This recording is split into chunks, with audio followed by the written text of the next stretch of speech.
buenos días, bienvenidos. Empezamos una nueva emisión de Los Siete Locos y con un programa muy variado hoy, ¿eh? Vamos a hablar de teatro. Va a estar con nosotros Vivi Telas con su puesta de Bodas de Sangre de García Lorca en el Teatro San Martín. Vamos a hablar de cine porque vamos a hablar con Pablo De Vita, que está en este momento en el Festival de Cine de Mar del Plata, que termina mañana. Vamos a charlar un poco por Zoom con Pablo De Vita sobre el Festival de Cine. Y empezamos con una escritora excelente, extranjera, que estuvo unos días de visita acá en Buenos Aires, ya se fue, pero le hicimos una nota por la presentación de su nuevo libro. Ahí la presentamos. Rosa Montero nació en Madrid, España, en 1951. Escritora y periodista, es autora, entre otros títulos, de El corazón del tártaro, La loca de la casa, Historia del rey transparente, La ridícula idea de no volver a verte y La buena suerte. El peligro de estar cuerda es su último libro publicado. Bueno, acá lo tengo, El peligro de estar cuerda, el último libro de Rosa Montero. Y me estaba acordando de La loca de la casa, que tiene más o menos 20 años ya. Exacto. Y hay algo sí. en el estilo, ¿no es cierto? Muy bien, Cristina, me parece luminoso por tu parte y además que me hayas leído también hace 20 años. Sí, y de antes también. Y de antes. Ya somos mayores. Ya. Tenemos un pasado. Mejor me lo decimos. A este programa has venido hace más de 20 años por primera vez. Bueno, sí. Más de 20 años seguramente. ¿Cuánto hace? Sí. Pero bueno, qué maravilla que tengas un programa, eso es un mérito tuyo, un programa cultural tanto tiempo, o sea que aplausos. Es una cosa que a veces sucede increíble, aplausos. pero real. No, pero es mérito tuyo sin duda. Bueno, entonces, pero está muy bien señalado eso, porque ese primer libro, La loca de la casa, que pese al título no tiene nada que ver con la locura, porque se refiere a la imaginación, es la manera en que Santa Teresa de Jesús llamaba la imaginación. Pues fue la primera vez que hice lo que yo llamo un artefacto literario. Yo normalmente escribo novelas, como sabes, pero tengo 3 libros que yo los llamo artefactos literarios, que son muy difíciles de definir, son híbridos, ¿no?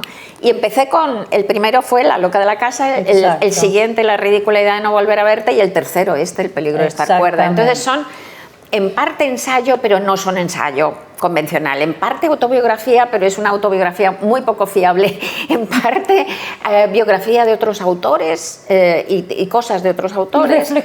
Y reflexiones. Y en parte ficción. Claro, también está todo eso mezclado, ¿no? Entonces, no sabemos qué parte es ficción y cuál no. Hay muchas cosas acá que están en un terreno muy ambiguo, pero además de eso hay toda una investigación científica. Sí, enorme, sí. Hay datos científicos. Mucho, no, hay una investigación, este libro tiene... Tengo la sensación de que es el libro de mi vida, porque realmente todo esto de lo que hablo son temas que han estado retumbando dentro de mi cabeza desde que era pequeña, ¿no? La primera frase del libro dice: siempre he sabido que había algo que no funcionaba bien dentro de mi cabeza. ¿Qué tal? Entonces he estado preguntándome, ¿no?, cómo era esa cabeza, luego cómo era la cabeza de todos nosotros, porque claro, luego te vas dando cuenta que hay una serie de gente que es tan rara como tú, y otra cosa que es una rareza colectiva increíble es meterte en una esquina de tu casa en soledad durante semanas, durante meses, durante años para inventar mentiras. Lo hacemos muchas personas y es una cosa completamente estrafalaria y absurda, y sin embargo yo necesito hacer eso para poder soportar la vida. O sea, necesitas hacer algo tan idiota como dedicar las mejores horas de tu vida a meterte en soledad en tu casa a inventar mentiras. En el libro decís lo que dejo de hacer por hacer esto. Claro. Ver amigos, ir al cine, salir con mis perros, salir con mis amantes, por ejemplo, sucesivos, quiero decir, no es que tenga 20 a la vez. Pero también decís, Rosa, lo vulnerable que eso hace al escritor, en el sentido de la necesidad de que te lean, porque si te pasás 2 o 3 años encerrado, perdiendo tantas cosas, y además después no tenés la devolución. Pero no es por eso, ¿no? Fíjate. Bueno, lo primero es que debo decir que, por otro lado, escribir es una manera de vivir y una manera intensa y maravillosa. O sea que no voy a llorar nada por estar encerrada. No, estás analizando el fenómeno. Analizo que es absurdo, que es realmente estrafalario que tengas que hacer eso para vivir. Pero escribir es lo más maravilloso. Es lo que he encontrado únicamente comparable a la pasión amorosa, de verdad, con la misma intensidad. te ilumina el mundo de chispas de colores, estás pensando todo el rato, así como cuando estás recién enamorada apasionadamente de alguien, está esa figura de ese alguien dando vueltas todo el rato en tu cabeza, te lavas los dientes y flota aquí, el amado, ¿no? Una novela también. La novela igual. Claro, estás todo el seguro. rato en ese mundo de la novela. Sí, bueno, es maravilloso. O sea que no solo no lloro nada, este libro es una reivindicación justamente, además de la maravilla que es escribir. Pero además de eso, lo que estás tratando en el libro es la relación entre los artistas y los desequilibrios y el trastorno mental. Sí, ese es un tema muy antiguo. De hecho, muy discutido siempre. Siempre. Además. Ya Aristóteles decía que le parecía extraordinario que los hombres de genio tuvieran todos un exceso de bilis negra, porque entonces se creía que lo que llamamos locura estaba provocado por un exceso de bilis negra. O sea que ya desde Aristóteles, pero lo ha dicho Descartes, lo ha dicho todo, siempre se ha pensado, ¿no? Entonces yo me he puesto a estudiarlo porque además esa sensación, esa pregunta con la que empiezo el libro, esa sensación de que mi cabeza no funcionaba bien, pues se hizo mucho más álgida, más crítica, cuando a los 16 años tuve mis primeros trastornos de pánico, ¿no? Entonces realmente yo pensaba que estaba loca y fue una angustia tremenda, y entonces pues todavía esa pregunta de qué me pasa, o a qué llamamos cordura, a qué llamamos locura, pues se hizo todavía más necesaria, ¿no? Ese cuestionamiento, ¿no? Pero hay un dato muy curioso, vos contás que revisando los papeles de tu madre encontraste un diagnóstico médico que te habían hecho en la infancia que está relacionado con esto que te pasó después. O sea, lo llevamos al terreno de lo fisiológico. Claro, ¿cierto? por supuesto. No, es extraordinario eso. Mi madre se murió en marzo de 2020, cuando empezaba la pandemia, además.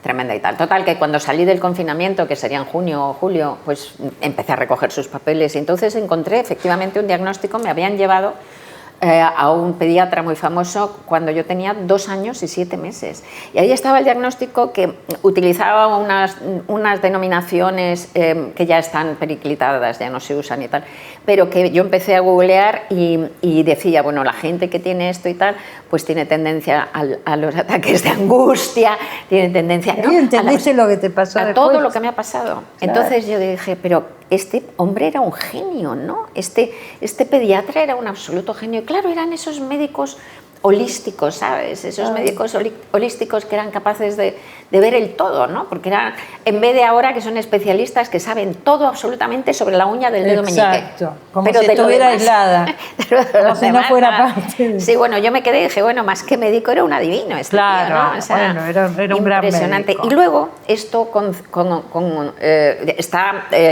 nos lleva a algo que es muy importante. Toda la vida, a lo largo de la historia, se ha sabido que el trastorno mental era una enfermedad más del cuerpo. Lo que te acabo de decir de Aristóteles, se pensaba entonces que era un exceso de bilis negra, una enfermedad más del cuerpo.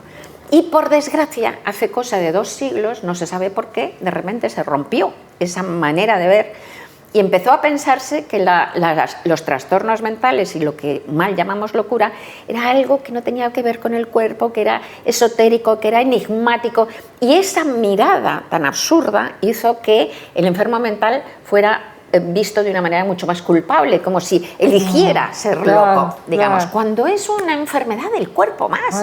Lo que pasa es que todas las enfermedades del cuerpo tienen también un componente ambiental, un componente psíquico, pero es una enfermedad del cuerpo. A mí me recuerda mucho, fíjate tú, al cáncer, en muchos sentidos, porque, por ejemplo, bajo el nombre del cáncer, bajo el paraguas del cáncer, hay tumores que van desde el que no es nada, que no tiene metástasis ni nada, algún tipo de tumor, por ejemplo, dermático, al que te mata en una semana. Lo mismo en el trastorno mental, va de los trastornos súper leves a una psicosis muy profunda. En el cáncer también lo mismo, son evidentemente enfermedades totalmente físicas, pero que tienen una influencia ambiental tremenda también, a veces por tóxicos que tomas. Lo mismo en el trastorno mental. Y luego también en que la terapia de los tumores más agresivos en el cáncer es una terapia que no tienes más remedio que tomarla, pero que tiene unos efectos secundarios bestiales. Y pasa lo mismo con la terapia en los trastornos mentales. Si tienes un trastorno... ¿Vos hablas del electroshock? No hablo de electroshock, hablo de las medicinas. Ajá. Hablo de las medicinas. Si tienes una psicosis grave con alucinaciones y tal, tienes que tomar medicinas, tienes que tomar fármacos. Y son unos fármacos con unos efectos secundarios tremendos.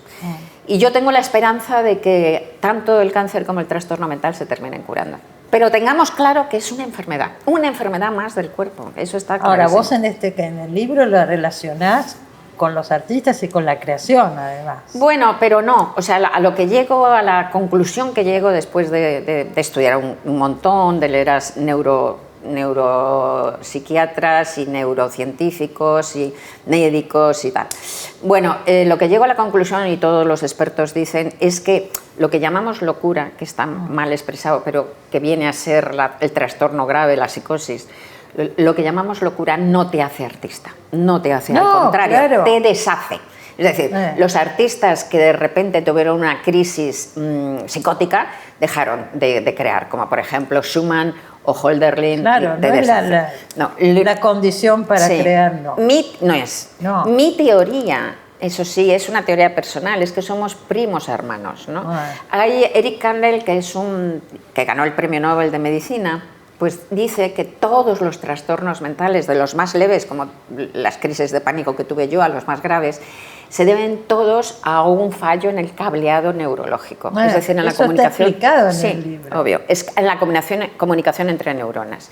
Entonces, los que nos dedicamos a cosas creativas, seamos buenos o malos, porque... Eso es una diferenciación que hay que hacer, que está marcada en el libro. No quiere decir los genios. No, nada. Alguien que escribe y escribe pésimo. Aunque también. escriba pésimo, también tiene la misma cabeza. Pero el esquema es el mismo. Sí, el esquema es el mismo. Sí. Bueno, entonces, todos los que nos dedicamos a cosas creativas tenemos la cabeza cableada distinta de la mayoría de la gente. O sea que hay algunos fallos en el cableado.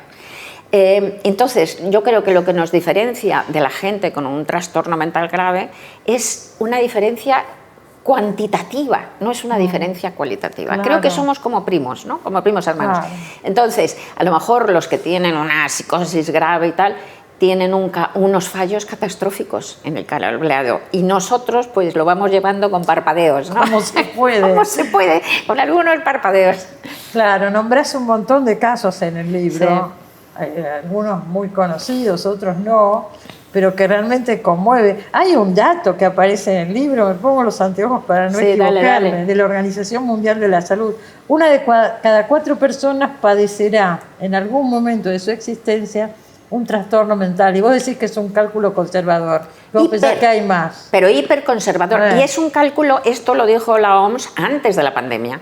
Ya entonces me pareció conservador. Ahora, después de la pandemia, ya hiperconservador. ¿Y qué quiere decir eso? Ese es un cálculo muy interesante, Cristina, porque esto quiere decir que todo el mundo va a tener o bien un trastorno mental, él o ella mismos, en su vida, o bien lo va a tener alguien muy cercano, sus padres, sus hijos, sus hermanos, sus amantes, porque es uno de cada 4. Claro, entonces, el trastorno mental forma parte del hecho esencial de ser un ser humano. Y sin embargo, lo hemos estigmatizado, ocultado, se ha convertido en un tabú, no se habla de ello, se esconde, se les expulsa de la sociedad a la gente con trastorno. Sí. Pero se le tiene miedo por ignorancia, en primer lugar, y luego porque yo creo que pasa una cosa. Es una de las cosas que dice el libro también, de las cosas más importantes que dice el libro desde mi punto de vista, que la normalidad no existe. Claro. La normalidad no existe. Lo que llamamos normal nos dicen que lo normal es sinónimo de lo más habitual, pero es mentira, es mentira. No, es estadístico nada más.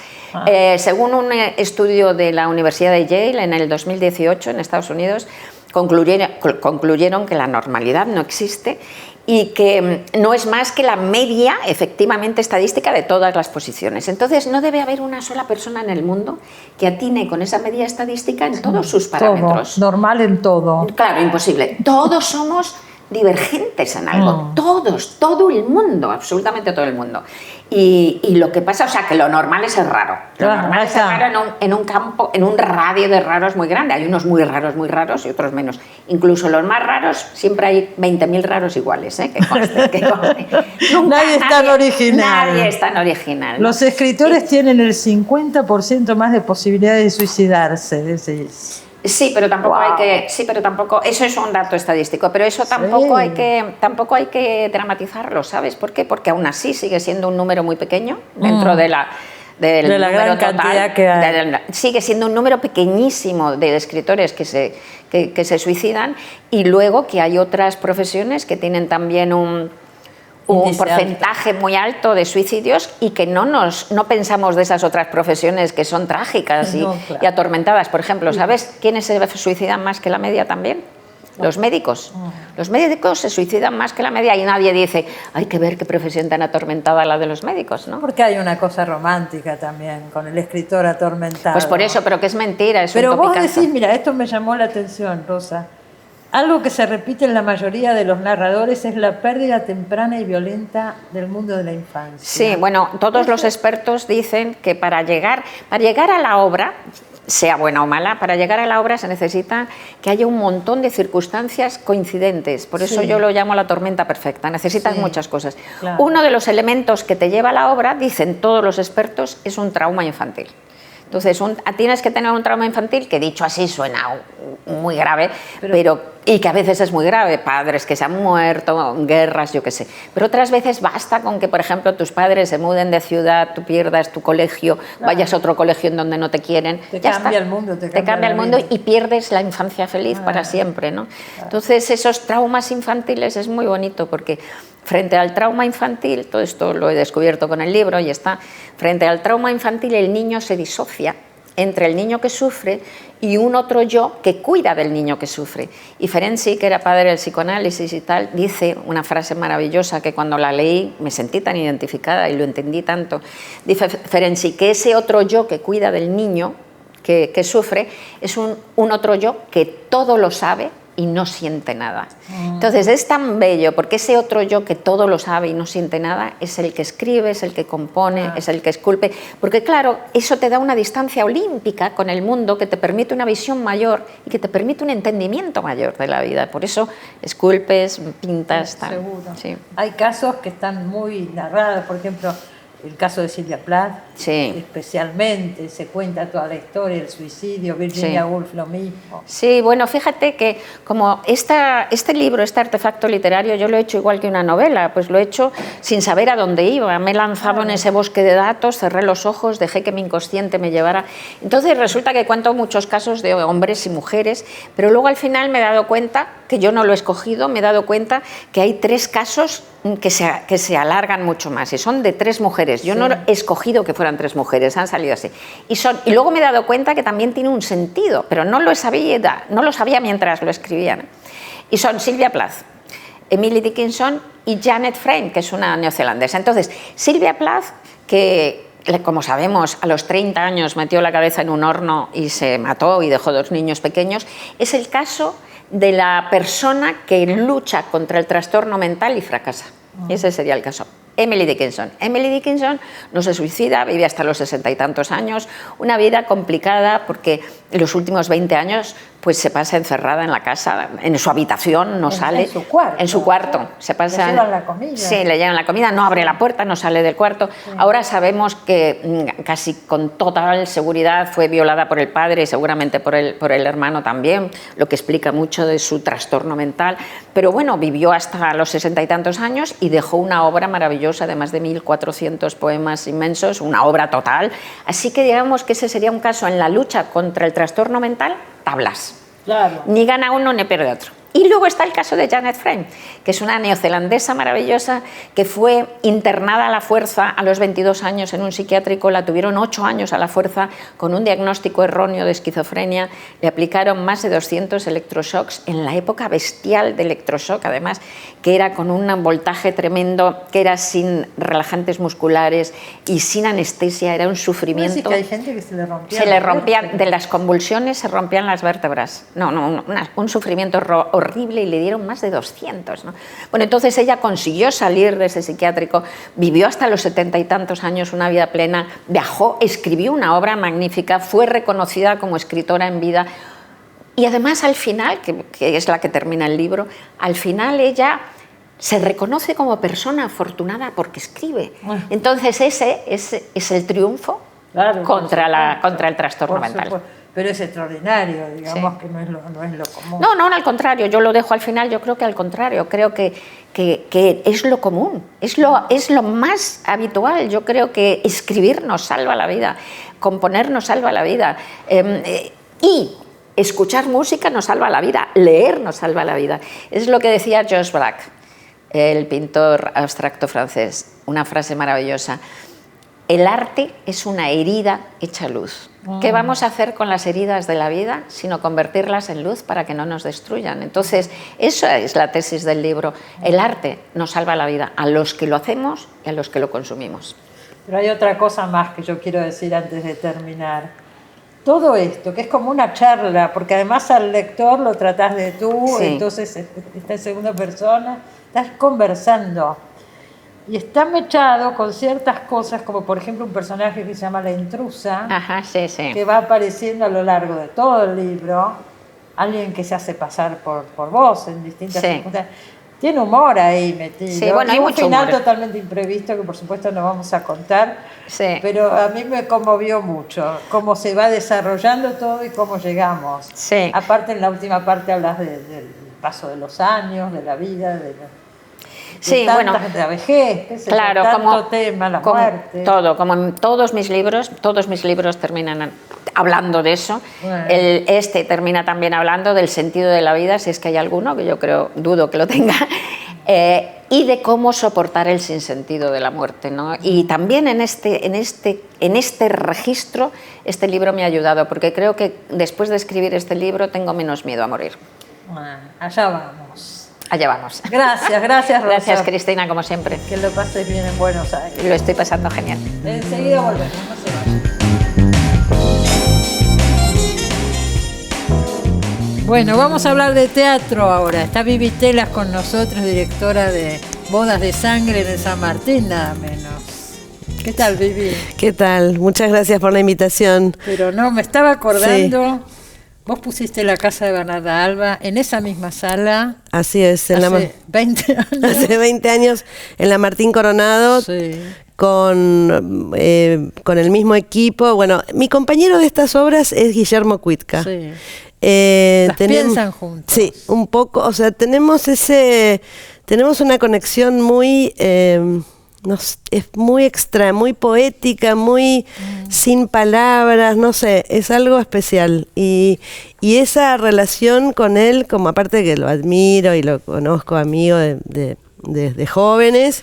Está perdido, hace mucho que no se lo ve a Cuitca. ¿Está en Buenos Aires? Sí, él vive en Buenos Aires, viaja mucho, a veces tiene una residencia en Roma, o sea, en todo el mundo tienen sus obras, en los museos más importantes. Él es muy, como una cosa... internacional total. Sí, es nuestro artista visual para el mundo, ¿no? Y bueno, y hace poquitas cosas en teatro, casi no, pero bueno, yo tengo el gusto de que acepte trabajar conmigo en estas obras que son... Yo pensaba las famosas camas de Cuitca, acá en el bosque aparecen las camas. Sí. En el bosque de García Lorca. Bueno, él creó para la obra, para el bosque, que es un momento como surrealista, ¿no? En la obra, que es esa época donde García Lorca estaba más vinculado a los surrealistas, amigo de Dalí, bueno, estaban investigando ese mundo onírico, ¿no? El inconsciente. Él creó para bodas este bosque que es el árbol cama, que es un árbol que sale de adentro de una cama. No, me río porque es como muy... el árbol sale de dentro de la cama. Claro. Podría ser al revés, no, claro. Claro, son las camitas y hay como un árbol, que son árboles, bueno... impresionante. De 6 metros de altura, que salen del cuarto subsuelo del Teatro San Martín, que es la única sala, Martín Coronado, que tiene ese dispositivo. ¿no? Que eso es muy lindo. Impactante, porque sube toda la escenografía de pronto, ¿no? Todo sube como todo, un bosque. Todo. El bosque sube y la luna baja y se arma ese paisaje. Pero bueno, es como tan increíble trabajar en esa sala que tiene el mecanismo teatral único, Seguro. ¿no? Es único. Solamente ahí se puede hacer. Sí, solamente. Y aparte nos gusta con también mi iluminador Jorge Pastorino o Diego Weiner, Pablo Ramírez en la ropa. Con el vestuario. Nos gusta mucho como, no sé, como exprimir, sacarle el jugo a todo lo que ofrece el teatro en esa sala. Debe ser un placer poder trabajar. Muy. Lo que se te ocurra lo podés hacer, ¿no? No, y aparte trabajan en escenografía, los artesanos son los mejores, diría, no sé, de Latinoamérica, no sé, como esos árboles están hechos uno por uno, a mano, es toda la artesanía. ¿En qué los hacen? Es como una fibra, sí, como una fibra como de plástico rara, no sé, como foam, no sé cómo se llama exactamente. No tengo idea. Claro, pero lo van tallando, los van tiñendo, cada cosa está hecha a mano, y eso es el placer también de hacer un clásico. Claro. ¿No? Que es toda una... Bueno, pero te atrae mucho Lorca, concretamente, porque la casa de Bernarda Alba. Este es el y segundo Lorca. de Sangre. Sí. Te Siempre... atrae, pues yo pensaba, ¿no? Digo, el mundo de Lorca, esa época, ¿qué nos dice hoy? Con respecto a la situación de la mujer, por suerte cambiaron mucho las cosas. Pero ¿qué nos está diciendo? ¿Qué pensás vos que nos dice? Bueno, muchas cosas. De hecho, bueno, la obra va de miércoles a domingo y está repleto. No hay entrada. Sí. Muchos jóvenes hay. Muchos jóvenes, son 1.100 personas todos los días. Hay que llenar esa sala. Sí, es enorme. Por arriba suerte. También. Arriba todo. Entonces también pienso, bueno, una cosa importante de Lorca, y por eso me interesa, que fue una víctima asesinada por la dictadura española y por ser poeta, ¿no? Por tener una vida distinta. Por una vida diferente. Exacto. Sus elecciones sexuales que en esa época causaban escándalo. Eso siempre me interesa. Trabajás desde ahí a Lorca. Sí, en la un montón. Atrás está eso. Sí, totalmente. La idea de la diferencia, de aceptar las diferencias. Acá se enamoran, ella está perdidamente enamorada de su amante, que no es él galán, ¿no? Él es más bajo, ella es enorme. O sea, todos los personajes están corridos del lugar de lo que imaginamos es el canon, ¿no? De belleza, de lo que debe ser, de la presión social. Yo creo que él trabaja mucho, Lorca, en ese sentido. A mí me interesa mucho, ¿no? Que el qué dirán, esa presión, ¿no? De hacer lo que no querés. Te ponen en el lugar que no querés estar. Y eso termina mal. Y en las obras de él, en estas tragedias, que son 3, La Casa de Bernarda Alba, Bodas de Sangre, y después está Yerma. Y la próxima Yerma. Así que no me interesa tanto esa obra, pero bueno. Yo me acuerdo de una apuesta que hubo con Nuria ¿Te acordás? Sí. Yo la vi. Sí, que era una cama elástica. Elástica, ¿no? Y ellos se iban agarrando. Esa apuesta no sé en qué año habrá sido, pero muchísimo. Y siempre es ese amor equivocado, ¿no? Claro, como que te enamoraste de la persona equivocada y entonces hay algo social, el chisme, todo el pueblo, los vecinos, las vecinas, siempre está presente. Y también estos dos chicos que se casan medio obligados, en muchas versiones parece que la novia, como que el novio se quiere casar y la novia tiene otro amor. Pero yo creo que el novio tampoco se quiere casar. Es la madre que está ahí, claro, ¿no? Son esos, el padre y la madre, y ahí también hoy nos dice esa obligación de unir patrimonios o conveniencia o pactos económicos, ¿no?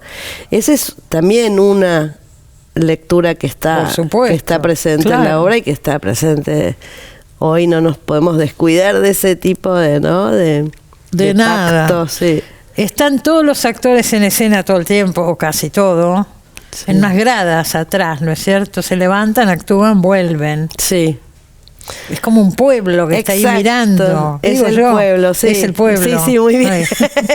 Se transmitió bien esa. Sí, empezamos trabajando, ensayamos muchísimo, 2 meses, todos los días 6 horas, inclusive sábado y domingo. Y lo que empecé a hacer es generar un pueblo, porque me interesa ese, ¿no? Como que ya es difícil entender que entra un actor, un personaje y hace su escena, ¿no? Es como ya sabemos que son los actores que hacen los personajes. Es eso, está todo planteado desde el artificio, me parece. Sí, total. No, porque creo que estos clásicos son construcciones muy... sí, como mucha construcción, ¿no? Mucho artificio. Sí.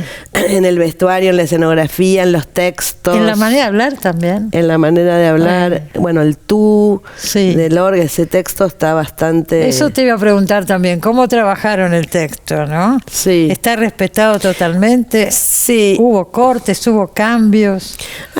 Para terminar lo del pueblo, entonces, y nada más que... Son muchas cosas. El pueblo, armamos como un pueblo que improvisamos mucho, como un pueblo que quiere contar esta historia. Claro. Es eso. Ahí está. Porque Lorca también lo encontró en el diario, esta historia, y en base a esa noticia real... era una noticia real. Sí, del diario, él escribe que se esta escapó obra. en el casamiento, la novia... Todo eso. Así pasó. Sí, y él lo vio en el diario. Sí, y él, le puso su poesía, ¿no? Por supuesto. Claro. Entonces trabajamos esa idea y fue muy bueno porque entonces... Ellos están ahí, le decimos el rancheo, nosotros internamente están ahí como viendo la obra y también preparándose para entrar a la obra. Entonces vos ves desde el espectador también a los actores que están ahí y ves cómo se arma el personaje. Y eso es fascinante, me parece.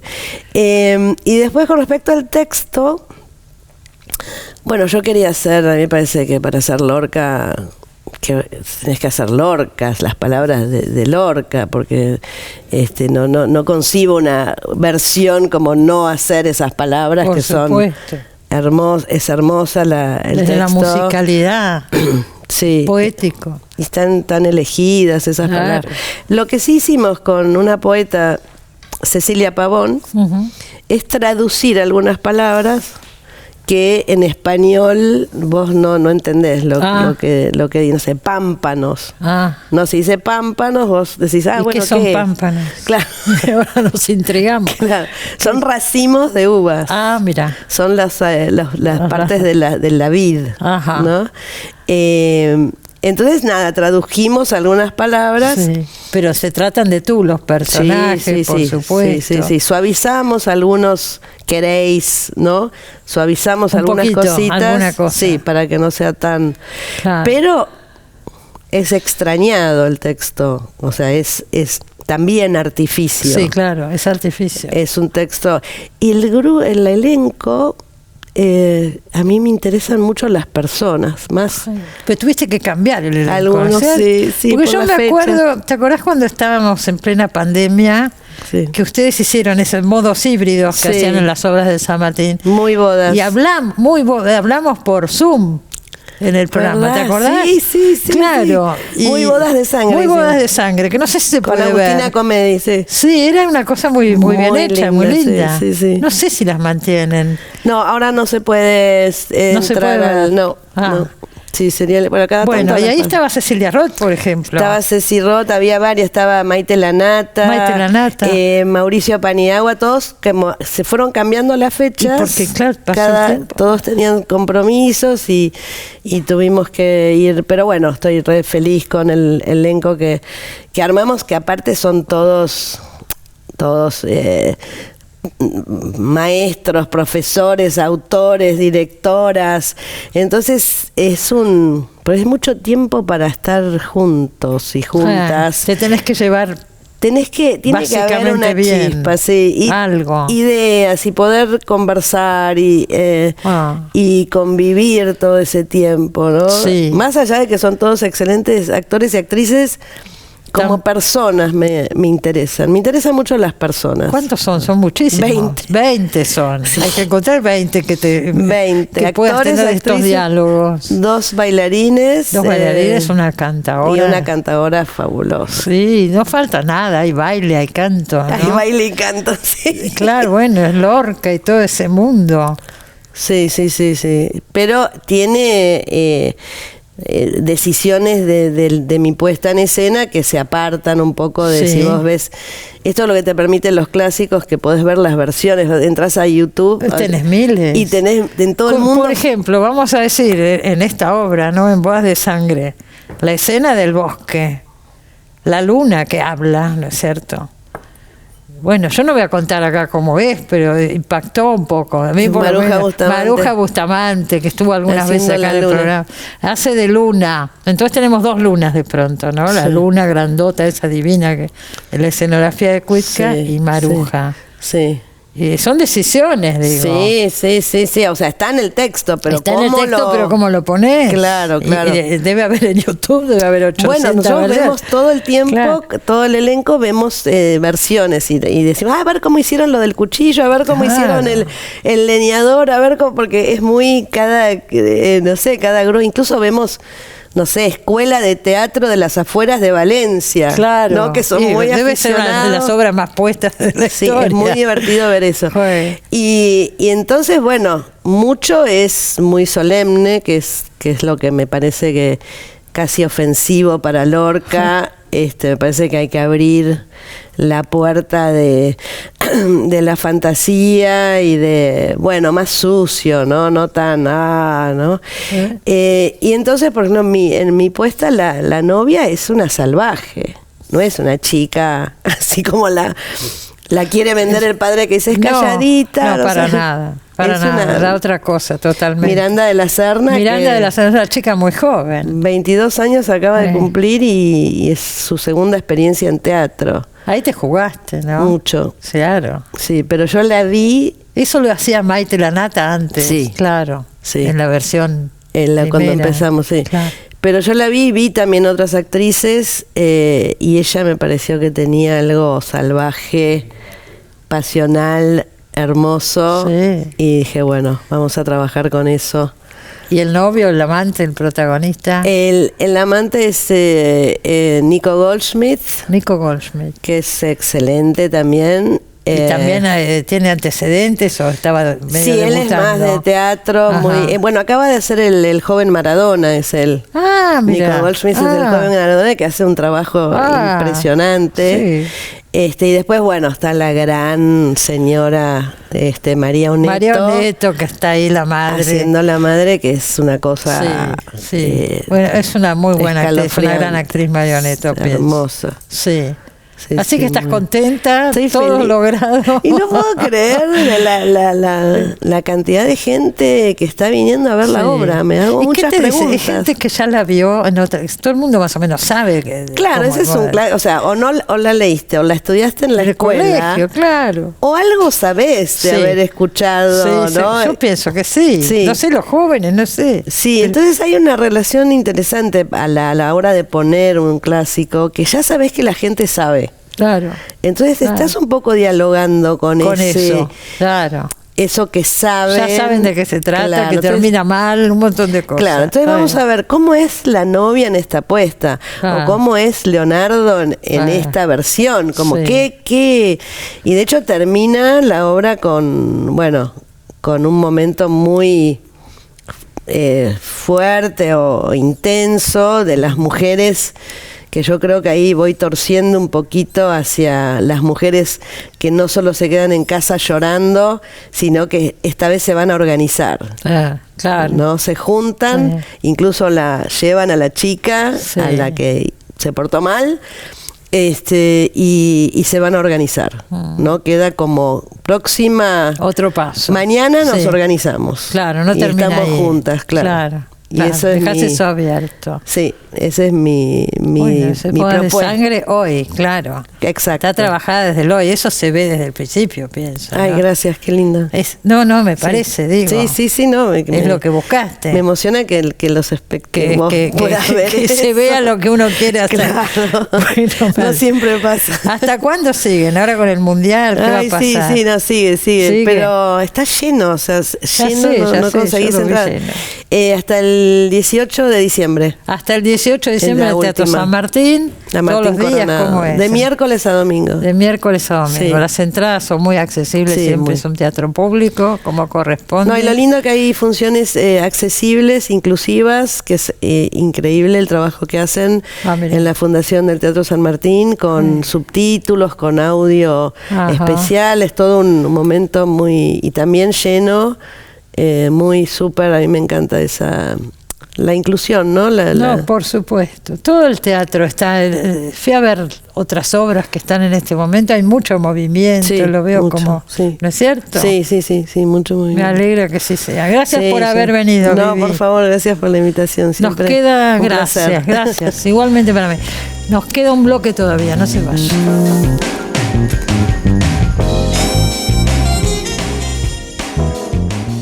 Último bloque del programa y quiero recordar, vamos a hablar de cine con Pablo De Vita del Festival de Cine de Mar del Plata, pero antes quiero recordar a Natalia Cohen, que murió hace unos cuantos días, pero todavía no tuvimos oportunidad de comentarlo. Natalia Cohen fue una escritora, fue una artista plástica, pero también desde su fundación fue una mecenas de muchas actividades culturales en el país. Murió a los 103 años.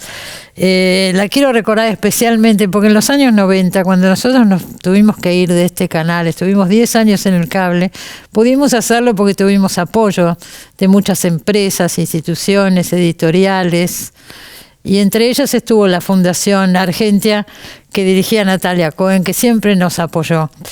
Natalia Cohen vivió un episodio muy traumático, muy duro, hace unos años, ya era una persona grande. Todo eso lo cuenta muy bien Natalia Cito, la escritora Natalia Cito, en este libro que tengo acá, que se llama 27 noches, que es una novela basada en hechos reales, o sea, basada en la historia de Natalia Cohen. Esta novela la recomendamos, y queremos recordar entonces a Natalia, que nos visitó varias veces en el programa por sus libros o sus muestras de arte, con un fragmento de una nota que le hicimos cuando presentó su novela El Collar, donde trata este tema, ¿no?, del que hablábamos, la relación entre los artistas y las empresas, los empresarios. Ellos apoyaron a muchísimos artistas desde su fundación. Ahí vemos la nota y después hablamos con Pablo De Vita del Festival de Cine de Mar del Plata. Ahí va. Ya estuviste en el programa con tus libros anteriores, Todas las máscaras. Sí, estuve en tu programa. El color de la nostalgia. También. Casi una autobiografía. Todas las máscaras era de cuentos. Y ahora una novela, Natalia. Sí, un desafío. Un desafío, pero yo pensaba mientras la leía, hay un montón de elementos, hay elementos autobiográficos en esta novela. Es una pintora, la señora es pintora, casada con un importante empresario, así era la vida de Natalia hace unos años. No, es autobiográfico. Lo que pasa es que escribí sobre lo que conozco, que son esos ambientes. El ambiente de la plástica, el ambiente empresarial. El ambiente empresarial y bueno, entonces los lugares que describo también los conozco. Claro. Quiere decir que, bueno, parecería autobiográfico. Hay un momento donde uno dice, ¿esto pasó o no pasó? No pasó. No pasó. Lo que ocurre es que tenía el tema, se me presentó un tema y bueno, lo escribí, digamos, como resumido, como tema para un cuento. Empezó como un cuento. Claro, porque yo soy fundamentalmente cuentista, me parece. No cuentera, cuentista. Y resulta que pero se me escapaba de las manos, porque se me aparecían mucho más personajes de los que yo quería, y se me iba la historia como historias, digamos, agregadas. Claro. Entonces, bueno, lo consulté con alguna gente sabia en todo esto, y me dice, ¿por qué no haces una novela? Uh-huh. Y ahí me puse y parecería que salió. El tema central, pienso yo, de esta novela, es que plantea la contradicción entre una gran artista y las mezquindades de esta persona en su vida personal. ¿No es cierto? Pero eso lo conoces a través de, por ejemplo, el gran pintor Picasso, bueno, nadie va a discutir lo que significa Picasso en el mundo de la plástica, pero y todas las historias alrededor de él no lo pintan como el mejor hombre del mundo, el mejor papi del mundo. De ninguna manera. Entonces, bueno, es como que yo creo que el tema es un tema muy importante, como que está separado todo ese don que tiene alguna gente de poder expresarse, y expresarse como genio. Y ser cotidianamente lo que es cualquier otro tipo en su vida cotidiana, bueno o malo, porque también hay artistas que son muy buenos. Fantásticas personas. Claro. Mira, yo mientras lo leía me acordé de algo, lo voy a contar. Cuando yo empecé a trabajar en periodismo cultural hace 20 años, bueno, empecé a conocer muchísima gente que yo admiraba, que había leído y demás. Y a veces me encontraba con estos choques entre una persona que yo tenía totalmente idealizada y aparecía alguien que no tanto. Y otros respondieron. Y ahí me di cuenta, era joven, ahí me di cuenta recién, que van por caminos totalmente separados. Parecería que porque uno tiene tendencia a admirar el genio del otro y a adornarlo con una serie de calidades morales. La persona capaz de escribir esto tiene que ser una persona maravillosa, dice uno. Y a veces no es. Bueno, llegás a la conclusión que tenés, si el artista te interesa mucho como artista, quédate ahí, no averigües más. Claro, admira su obra y listo. Pero esa contradicción está muy marcada en el libro, porque a la protagonista y al marido los trastorna mucho. Claro. La conducta de esta mujer a la que admiran tanto. Claro, porque yo creo que en realidad el sujeto de esta novela es el collar. Ese es el personaje principal. El personaje principal es el collar. Vamos a decir, para que se entienda el que no la leyó, la protagonista le encarga a esta gran artista un collar que le hace especialmente para ella. Bueno, le paga el collar y el collar no llega nunca, con ida, vuelta. El final, por favor. No, hasta ahí llego. Pero, digamos, se siente estafada en ese punto, ¿no es cierto? Sí. Se siente estafada. Sí. Y podría seguir adelante, acá no ha pasado nada, tampoco era una pérdida de dinero que le trastornara la vida, pero sí la trastorna en otro sentido. Se siente estafada no solamente porque no le devuelva el collar, se siente estafada humanamente, porque con ella llegó a haber un trato muy especial. Se siente estafada con el empresario, porque el empresario en ningún momento no titubeó en pagarle lo que ella quería que le pagara. Y en apoyarla en otras cosas, también en su porque, obra, claro, compraba el hecho obras. de que el empresario a su vez es coleccionista y iba a hacer conocer toda la obra de ella, porque el empresario tiene el interés de hacer conocer la obra para que se le valorice también. Claro, es una inversión. Así que la cosa es muy compleja en realidad en este mundo del arte. Y yo lo conozco bastante. Y creo que por eso puede ser interesante para el lector, porque uno se mete un poco en ese mundo que, bueno, que tiene sus partes positivas, pero a la vez también la parte negativa, que es el mercado del arte. El mercado del ¿Hasta dónde tiene que existir un mercado para el arte? Bueno, vamos a hablar un poco del Festival de Cine de Mar del Plata, que está en este momento, termina mañana, y allá está Pablo De Vita. ¿Cómo estás, Pablo? ¿Cómo estás, Cristina? Qué gusto saludarte a través de la pantalla pública para todo el país, de la TV pública, desde una auténtica fiesta del cine que está llegando a su fin. Hoy a la noche se entregan los premios, mañana es la última día con las películas premiadas y luego todo llega a su fin para la 37ª edición del Festival Internacional de Cine de Mar del Plata. Realmente una auténtica fiesta del cine, porque principalmente hay que destacar que es la primera edición post-pandemia con aforo completo. La pasada edición fue con aforo reducido, actividades muy limitadas, porque todavía estaba la pandemia del COVID en curso, pero esta edición vuelve plenamente a la presencialidad. ¿Mucha convocatoria de público? ¿Gente que va a ver las películas? Eso también quería destacarlo. Realmente debo decirte, Cristina, que el público desbordó las salas. Mirá, en un momento que no se está yendo tanto al cine, ¿no, Pablo? En un momento que la gente no va tanto. Un muy buen síntoma. Sí, la verdad. Exactamente, un muy buen síntoma. Aquí se ha dado varias veces Argentina 1985, la película emblema del cine argentino de la temporada 2022, y añoramos candidata al Oscar como mejor película extranjera, dado que representa a nuestro país. Se proyectó al aire libre en Villa Victoria con una función repleta. Qué lindo.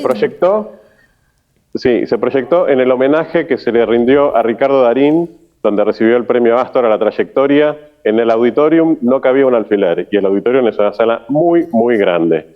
Y asimismo también se contaron con las visitas internacionales de prestigio que suele tener este festival. En este caso fue John McTiernan, el director de clásicos pop de los 80 y 90, como Duro de Matar, Depredador, La Casa del Octubre Rojo, el caso Thomas Crown, sí. Y fue realmente una fiesta del cine. Desbordó las instalaciones completamente. Qué bien. McTiernan contó muchísimas anécdotas de filmaciones de estas películas, que ya son clásicos del cine reciente, sobre todo en el ámbito, digamos, juvenil, y precisamente los jóvenes colmaron las instalaciones del Festival Internacional de Cine de Mar del Plata para escucharlo, aplaudirlo, gritar en los giros en los cuales Bruce Willis desafiaba las balas. Fue muy divertido, una auténtica fiesta. El público es de todo el país, fue gente de todas las provincias. ¿Cómo se armó eso? ¿De acá de Buenos Aires solamente o de las provincias? No, encontrás gente de todo el país, y sobre todo hay algo muy lindo, que encontrás estudiantes de todo el país, porque se ha generado un plan para el cual los estudiantes de cine asistan al Festival de Cine de Mar del Plata, y realmente eso es un semillero de talentos único. La posibilidad de reafirmar lo que significa el horizonte del cine de la mano del contacto directo con los nombres afirmados de nuestra industria.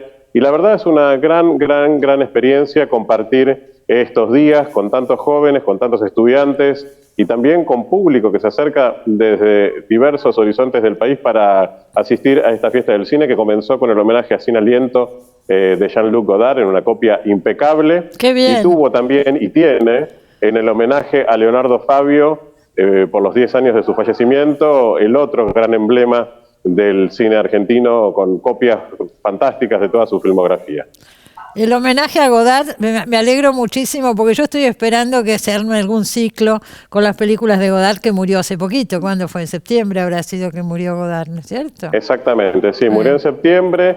Hay 2 películas de estreno que tuvieron copias remasterizadas, que llegaron a las salas argentinas, y bueno, muy probablemente también se dé en el marco de un ciclo retrospectivo el homenaje más integral que Godard merece, pero sí, muy acertada la decisión de Fernando Lima y Pablo Conde, el presidente y director artístico del Festival de Mar del Plata, de comenzar con esa película que cambió el curso de la historia del cine y resulta inolvidable para todos los amantes del cine, como es El rostro de Jean-Paul Belmondo y Jean Sever en Sin Aliento, la película que dio inicio a la Nouvelle Vague, y la figura en Godard que prácticamente también clausuró la Nouvelle Vague con su despedida. Seguro. Bueno, Jan, te agradezco, Pablo, este contacto. Nos estamos despidiendo, se termina el programa. Felices días ahí en Mar del Plata y hasta la próxima. Y bueno, se termina el programa. Nos vemos como siempre el sábado que viene en Los Siete Locos. Muy buena semana para todos.